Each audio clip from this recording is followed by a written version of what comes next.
दोस्तों ये कहानी एक ऐसे ठरकी अमीर लौंडे की है जिसको मौत के कुएं की प्यास लग गई थी, जिसको सुधारने के लिए उसकी मां नंबर 1 सेंटी घस्तियों को बुलाती है और उनसे भटाभट करवाती है ताकि इनके लौंडे सुधर सकें और अपनी लाइफ में आगे बढ़ सकें। तो चलिए देखते हैं ये शहर की नंबर 1 घस्ती इसे कैसे सुधारती है। तो कहानी की शुरुआत में हम इसी लिया नाम की घस्ती को देखते हैं जो आज बहुत खुश होती है क्योंकि आज इसे एक चाइनीस आदमी से बहुत पैसे मिले थे और इसका काम है हैंडपंप नचाना और भटाभट करना। दूसरी ओर हम चेरी नाम के एक लौंडे को देखते हैं जो हमेशा बंदियों को पेलता रहता था, मानो उसे पिलाई का भूत चढ़ा हो। इसके दिन की शुरुआत होती है खंबे से और खत्म होती है मौत के बासी कुएं से। इसीलिए चेरी की मां क्लेरी ने शहर की नंबर 1 घस्ती जो एकदम माल है लिया को अपने घर पर बुलाया था ताकि वो अपनी अदाओं से चेरी पर काबू करके और उसे समझाकर अपनी जिंदगी में सफल बनाए। लिया इस काम में काफी माहिर थी और वो चेरी को सुधारने की जिम्मेदारी ले लेती है क्योंकि वो चेरी को पहले से ही जानती थी। चेरी भी लिया का दीवाना था, वो तो बस लिया को पेलने का ख्वाब देखता रहता है और सोचता है ना दिन देखूंगा ना रात देखूंगा, मैं तो बस सरेआम तेरा मौत का कुआं देखूंगा। चेरी की अपनी माँ के साथ बिल्कुल भी नहीं बनती थी क्योंकि उसने उस पर बहुत सारी रोक टोक लगा रखी थी। बातों बातों में लिया उन्हें बताती है कि वो कुछ दिनों के लिए शहर के बाहर वाले फार्म हाउस में रिलैक्स करने जा रही है। तो चेरी मन में सोचता है लग रहा पिलवाना चारी दिखे, तो अब लिया चेरी को भी अपने साथ चलने के लिए पूछती है। तो वो मन में सोचता है पूछने की क्या जरूरत है, मैं तो कब से तेरी मलाई चाटना चाहता हूँ। अब ये सब देखकर चेरी की माँ क्लेरी उन्हें अकेला छोड़ देती है क्योंकि उसे पता था अब ये पेलम पिलाई करेंगे, इसीलिए मैं यहाँ से कल्टी हो जाती हूँ। दोस्तों ये चेरी कम हरामी थोड़ी है, इसे लिया के सारे कामों के बारे में पता है और वो जानता था कि उसकी मॉम ने उसकी गंदी आदतों को छुड़ाने के लिए लिया को यहाँ पर बुलाया है। तो वो डायरेक्ट लिया से किस मांगता है और लिया के किस करते ही उसकी बिल्डिंग ऊंची हो जाती है और वो कहती है मालिक लिया की कर दो चढ़ाई, बहुत चाट ली तुमने मलाई। और ये दोनों उसी वक्त अपने फार्म हाउस पर निकल जाते हैं जहाँ पर लिया दांत फाड़ रही थी। बेटा असले अभी ये तेरी कुछ और ही फाड़ेगा। और फार्म हाउस में आते ही वो लिया को बिल्डिंग पर बैठाकर भूकंप ला देता है, भटाभट करता रहता है। अब लिया को भी बहुत मजा आया था और वो भी इसकी दीवानी हो जाती है। अब धीरे धीरे करके वो चेरी की पसंद और नापसंद के बारे में जानती है और वो उसे बताती है कि मुझे बॉडी वाले लौंडे पसंद है। इसीलिए अगली सुबह चेरी लिया के बॉडीगार्ड से फाइटिंग की ट्रेनिंग लेने लगता है जहाँ वो तोड़ देता है। ये देख लिया चेरी से काफी इम्प्रेस हो जाती है क्योंकि वो इसके लिए खुद को बदलने की कोशिश कर रहा था। तो रात में लिया भी उसे अपने मौत के कुएं का बासी पानी पिलाती है, लेकिन अभी भी चेरी की हरकतें बच्चों वाली थी, इसलिए लिया को लग रहा था कि वो जल्दी ही चेरी से अलग हो जाएगी। लेकिन हमें क्या पता था ये के 6 सालों तक एक साथ रह जाएंगे। और अब उन दोनों की बॉडी पर बने सारे बर्थ मार्क्स के बारे में पता था क्योंकि ये दोनों हर वक्त पेलम पिलाई ही करते रहते थे। 6 सालों बाद भी चेरी की हरकतें बच्चों वाली ही थी। वो अभी भी लिया का नेकलेस लेकर खेल रहा था। तो लिया चेरी को बताती है कि हमें घर क्लारा ने बुलाया है, चलो देख के आते हैं तुम्हारी अम्मा ने कौन सा सरप्राइज रखा है। तो फिर ये दोनों तैयार होकर घर जाते हैं जहाँ पर लिया लुइस नाम की एक लड़की और उसकी माँ से मिलती है। उनके जाने के बाद क्लेरी लिया के साथ गार्डन में घूमते हुए उसे बताती है कि अगले महीने उसने चेरी की शादी लुइस के साथ तय कर दी है। ये सुन लिया का दिल फट जाता है, साड़ी मेरे बंदे की शादी करा दी है। लिया को लगता है कि शायद चेरी इस बात से अनजान है, लेकिन वो ये जानकर शौक हो जाती है कि चेरी को भी शादी के बारे में पता था, बल्कि उसी ने लुइस को पसंद किया था। चेरी की शादी हो रही है ये सुनकर लिया तो दुखी ही थी, लेकिन अपने आंसू को छुपाकर वो क्लारा को बताती है कि वो खुश है क्योंकि उसे पता था कि चेरी और इसका रिश्ता कभी न कभी खत्म होगा।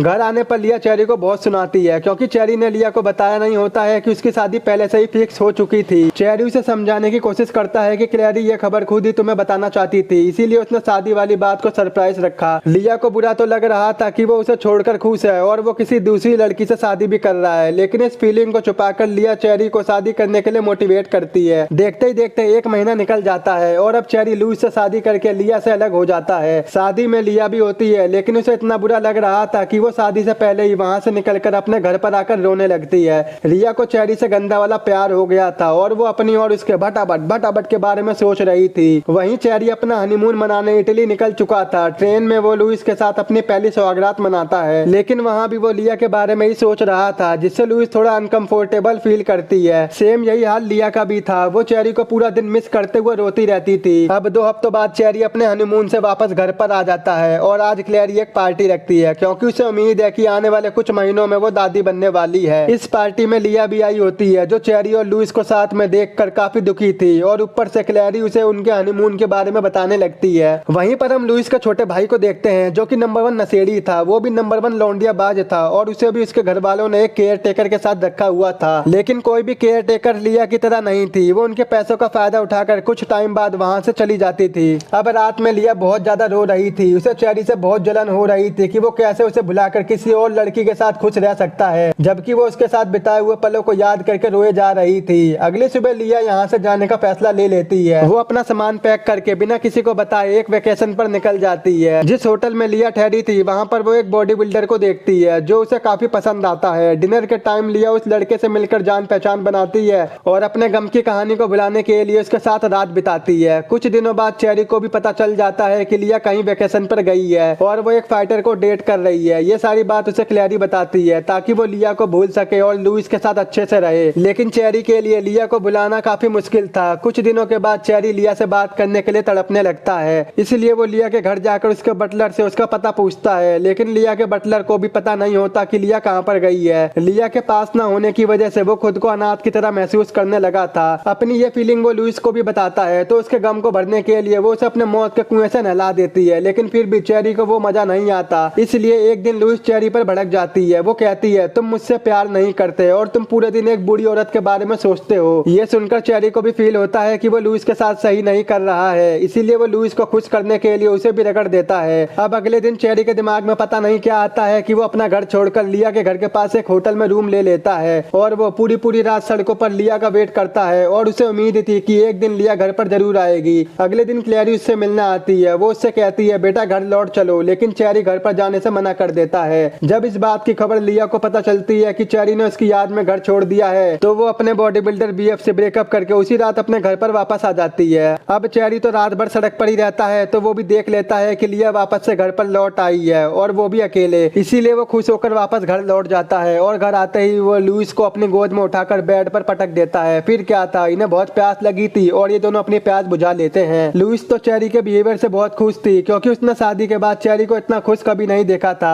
उधर लिया इस उम्मीद में थी कि उससे मिलने चेरी आएगा, लेकिन कुछ दिनों के बाद भी चेरी उससे मिलने नहीं आता और एक दिन लिया से मिलने क्लैरी आती है और उसे बताने लगती है कि उसके आने से चेरी बहुत खुश है। जब से तुम यहाँ से गई थी तो उसे तुम्हारी इतनी फिक्र हो गई थी कि उसने घर को छोड़ दिया था, लेकिन जब से तुम लौट आई हो तब से चेरी और लुइस के बीच में सब कुछ ठीक हो गया है। यहाँ पर क्लैरी लुइस और अपनी प्रॉपर्टी के बारे में बताकर लिया को शर्मिंदा करने की कोशिश करती है ताकि लिया को समझ आ जाए कि वो उनकी सोसाइटी में फिट नहीं बैठती। लेकिन लिया उसे बताती है कि उसने अपने सारे पैसों को ऑयल के स्टॉक में इन्वेस्ट किए थे और बीतते टाइम के साथ उसके स्टॉक बहुत ही हाई हो चुके हैं। ये सुनने के बाद क्लैरी बहुत हैरान हो जाती है क्योंकि उसे पता लग गया था कि लिया बहुत ज्यादा अमीर हो चुकी है। अब क्लैरी के जाने के बाद लिया को इस बात का बहुत बुरा लग रहा था कि चेरी उससे मिलने नहीं आया, ये जानकर भी कि वो शहर में वापस लौट आई है। लेकिन अब लिया चेरी को भूल जाती है और वो अब अपने पैसों को किसी नए बिजनेस में इन्वेस्ट करने की सोच रही थी। पर उसी रात चेरी उससे मिलने आता है, वो भी फुल टल्ली होके। चेरी की हालत देखकर लिया पुलिस को कॉल करने वाली थी, लेकिन तभी चेरी लिया के सामने रोने लगता है क्योंकि वो उसे चाहकर भी भुला नहीं पा रहा था। उसके दिमाग में बस लिया के साथ बिताए हुए पल और उसकी यादें आ रही थी। चेरी का ये प्यार देख लिया उसका सर अपनी गोद में रख लेती है और फिर ये दोनों तड़प में पागल हो जाते हैं और दबा के भटाभट करते हैं। अगली सुबह जब चेरी की नींद खुलती है तो वो देखता है कि लिया उसके साथ इस शहर को छोड़कर जाने की तैयारी कर रही थी। लिया का प्लान था कि उसके पास इतना पैसा है कि वो दोनों उससे अपनी पूरी जिंदगी बिता सकते हैं, लेकिन चेरी उसके साथ जाने से मना कर देता है। चेरी के मना करने से लिया को लगने लगता है कि वो बूढ़ी हो चुकी है, इसीलिए चेरी उसे छोड़ रहा है। लेकिन ऐसा नहीं था। अब लिया भी समझ जाती है कि उसे चेरी के साथ छोड़ना होगा क्योंकि चेरी की अभी पूरी लाइफ बाकी थी। कुछ इस तरह से ये दोनों अपने रिलेशन को अच्छा सा क्लोजर देकर यहीं पर खत्म कर देते हैं। चेरी ने उस दिन के बाद से कभी भी अपनी लाइफ में पीछे मुड़कर नहीं देखा और यहीं पर ये मूवी खत्म हो जाती है। आई होप आपको मेरा एक्सप्लेन जरूर पसंद आया होगा, तो एक लाइक और कमेंट करके जरूर जाना और मन करे तो एक सब्सक्राइब भी जरूर कर देना।